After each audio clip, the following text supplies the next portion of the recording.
Bonjour à tous, bienvenue dans ce quatrième volet de structure d'un réseau HTA. Donc aujourd'hui on va voir le schéma de la double dérivation, on va essayer de comprendre un petit peu comment ça fonctionne, quels sont ses avantages et ses inconvénients. On se retrouve tout de suite dans le diaporama. Donc alimentation en double dérivation. Donc vous avez ici, je vous ai remis un petit peu le schéma. Alors contrairement à celui qu'on vient de voir avant, la boucle ouverte, les postes sources sont séparés physiquement. Donc vous voyez les deux enveloppes, nos deux transfos, ils sont à des endroits différents. Et donc ici vous avez vos trois postes de livraison A, B et C. Alors encore une fois vous en avez beaucoup plus, hein, mais on n'a représenté que 3. Et vous voyez qu'on a tiré, là actuellement il est alimenté par le poste numéro 1, donc que j'ai repassé en vert, donc c'est une première ligne, et vous avez une deuxième ligne d'alimentation qui est tirée du second poste. L'intérêt, c'est que si par exemple en amont du poste source numéro 1, il y avait un problème d'alimentation, eh bien on peut passer sur le poste source numéro 2. Alors pour ce faire, on va avoir ici, vous voyez, vous avez deux arrivées distinctes, et entre les deux, c'est comme ça qu'on le reconnaît, le double dérivation, on a un triangle à l'envers avec un petit pointillé. Donc ça doit vous rappeler des choses. Ça doit vous rappeler le démarreur inverseur qu'on a vu, le type de démarreur avec des contacteurs. En fait, ici, vous avez un verrouillage mécanique. Donc vous êtes dans l'impossibilité de fermer les deux interrupteurs sectionneurs en même temps. Soit vous serez alimenté par le poste 1, soit vous serez alimenté par le poste 2, mais les deux en même temps, c'est pas possible. La permutation automatique, elle va se faire avec un dispositif qu'on appelle le PASA, qui lui va gérer ce passage de l'alimentation 1 vers l'alimentation 2 ou inversement s'il y a un problème. Cette permutation sera automatique, il n'y a pas d'intervention humaine. C'est automatisé. On surveille en permanence les tensions en amont des deux cellules de raccordement et si la tension du premier disparaît, automatiquement on passe sur la suivante. Donc ce que je vous ai représenté en vert ici, c'est le premier cas de fonctionnement, on est alimenté par le poste 1. Alors arrive un incident. Alors je vous l'ai dit tout à l'heure, l'incident ça peut simplement être un défaut d'alimentation en amont du poste 1, d'accord. Mais moi j'ai pris un autre exemple un peu comme tout à l'heure, je suis reparti sur l'idée d'une pelleteuse. On n'a pas regardé avant les réseaux qui étaient enfouis dans le sol, où on a mal regardé, on s'est mal renseigné, et puis on vient taper dans un câble qui est enterré. Donc qui dit sectionnement du câble, vu les tensions et intensités mises en jeu dans ces câbles-là, on se retrouve avec un très gros court-circuit. Et donc le fonctionnement dans ce cas-là, c'est que les disjoncteurs, là vous voyez, vous en avez deux en série avant d'arriver sur votre propre transformateur, eux ils vont voir le défaut et l'un ou les deux vont s'ouvrir.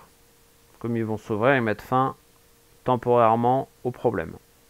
Alors comment on va gérer la remise en énergie? Donc on a vu nos deux disjoncteurs viennent de s'ouvrir, mais notre défaut il est toujours là.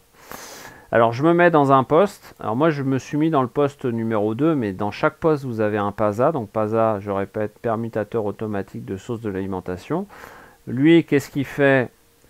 Il voit l'absence de tension provenant du poste 1, donc il va ouvrir l'intersectionneur ici, au bout de la flèche bleue, et en permanence il prend les tensions en amont des deux cellules. Il voit que sur le poste numéro 2, il y a une tension potentielle qui est en attente. Qu'est-ce qu'il va faire? Il va fermer l'intersectionneur 2. Et en le fermant, le poste va être réalimenté par la deuxième source. Donc ça se fait dans tous les postes de livraison. Vous avez un PASA quand vous êtes en double dérivation et c'est lui qui gère.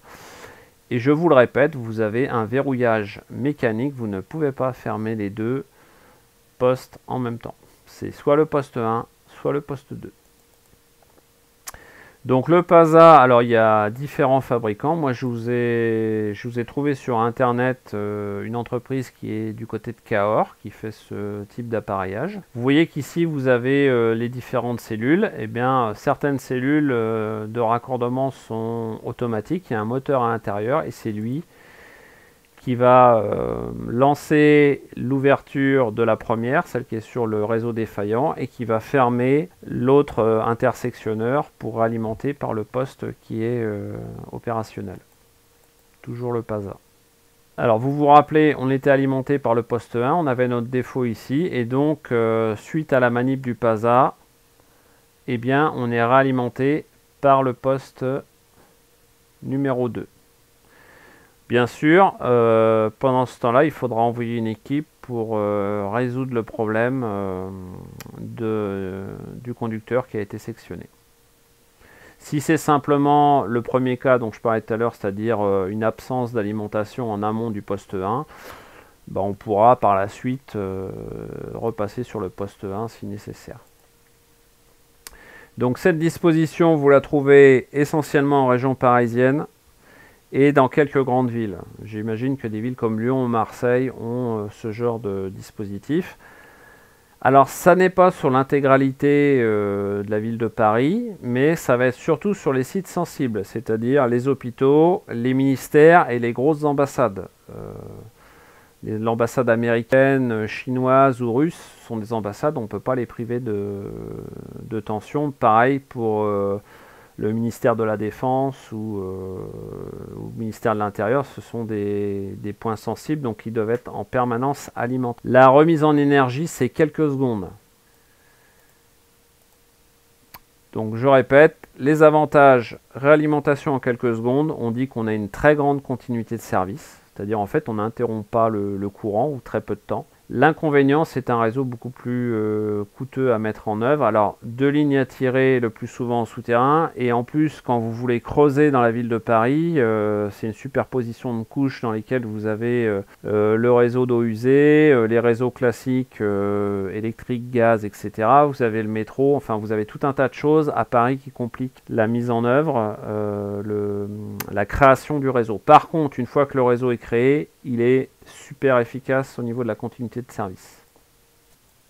En guise de conclusion, donc les structures de type coupure d'artère et double dérivation, donc on va être sur du réseau souterrain, donc forcément une bonne continuité de service, bien meilleure que celle des réseaux aériens, puisqu'on n'est pas soumis aux intempéries, la foudre, la tempête, etc. Et dans les faits, bon, la double dérivation, on vient de le voir, ça coûte très cher, donc on va souvent être dans les villes importantes dans un mixte de coupure d'artère et de réseau en antenne. C'est-à-dire que les deux sont mélangés en fait. Voilà, j'espère que cette vidéo vous a plu, la 4e et dernière de la structure des réseaux. Comme d'habitude, je vous invite à vous abonner, à liker, à commenter, et puis on se retrouve prochainement dans une autre vidéo. À bientôt.